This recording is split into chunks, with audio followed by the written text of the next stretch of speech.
বাড়ি ভেঙে আবারও মৃত্যু। পুরনো বাড়ি ভেঙে রানাঘাটে সবজি বিক্রেতার মৃত্যু। অভিযোগ, পুরসভার নজরদারির অভাবে ভাঙল বাড়ি। পুরনো বাড়ির তলায় সবজি বাজার বসেছিল। আচমকা বাড়ির একাংশ ভেঙে এই অঘটন। সুদীপ বন্দ্যোপাধ্যায়ের নির্বাচনী দপ্তরে রাতভর ধর্ণা। তৃণমূল কাউন্সিলরের অনুগামীদের নিয়ে ধর্নায় 49 নম্বর ওয়ার্ডের কাউন্সিলর মোনালিসা বন্দ্যোপাধ্যায়। সুদীপের অনুগামীরা বিরক্ত করছে বলে অভিযোগ। সুদীপ প্রতিনিধি পাঠালেও হয়নি কাজ। সাক্ষাতের দাবিতে অনড় বিক্ষুব্ধ কাউন্সিলর।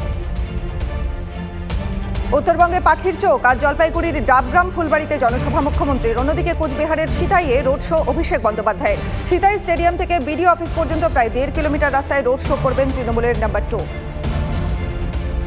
ভোটে গরম বাংলা। দ্বিতীয় দফা ভোটের আগে রাজ্যে আসছে আরও বাহিনী। 26 এপ্রিলের আগে বঙ্গে আরও 22 কোম্পানি সেন্ট্রাল ফোর্স। প্রথম 2 দফার ভোটে প্রতিটি বুথেই থাকবে বাহিনী, খবর কমিশন সূত্রে। বেঙ্গালুরু বিস্ফোরণ কাণ্ডে ধৃতদের জেরায় নয়া তথ্য। ট্রেনে করে চেন্নাই থেকে কলকাতায় আসে দুজন। শহরের বিভিন্ন হোটেলে থাকার পর 28 মার্চ দীঘা রওনা। ধৃতদের জেরায় তথ্য এনআইএ গোয়েন্দাদের কাছে। বেঙ্গালুরু বিস্ফোরণ কাণ্ডে চাঞ্চল্যকর তথ্য। ধৃত দুজন 2020 কর্ণাটক আইএস মডিউলের সদস্য। বাইরে থেকে নিয়ন্ত্রণ করা হতো দুজনকে। ক্রিপ্টোকারেন্সির মাধ্যমে হতো টাকার লেনদেন। চেন্নাইকে কেন্দ্র করে অপারেশনের ছক কষে জঙ্গিরা, খবর সূত্রে। হারোয়ার গুছিঘাটায় তৃণমূলের গোষ্ঠী সংঘর্ষ। তৃণমূলের গোষ্ঠীদ্বন্দ্বে জখম 3 বিধায়কপন্থী তৃণমূল কর্মীর উপর হামলার অভিযোগ পঞ্চায়েত সমিতির সহ সভাপতির অনুগামীদের বিরুদ্ধে। চায়ের দোকানে ঢুকে বেধড়ক মারধর। বাঁকুড়ার কতুলপুরে তৃণমূলের বুথ সভাপতিকে মারধরের অভিযোগ। বাড়ির সামনে রাস্তায় পতাকা টাঙাতে বাধা। মারধরের অভিযোগ বিজেপির বিরুদ্ধে। অভিযোগ অস্বীকার করেছে বিজেপি। মারধরের অভিযোগ তুলে কমিশনের দ্বারস্থ হয়েছে তৃণমূল। রেশন দুর্নীতিতে আরও বিপাকে জ্যোতিপ্রিয় মল্লিক। বালুর সল্টলেক এবং বোলপুরে 2টি বাড়ি বাজেয়াপ্ত ইডি। বিপাকে বাকিবুড়ো।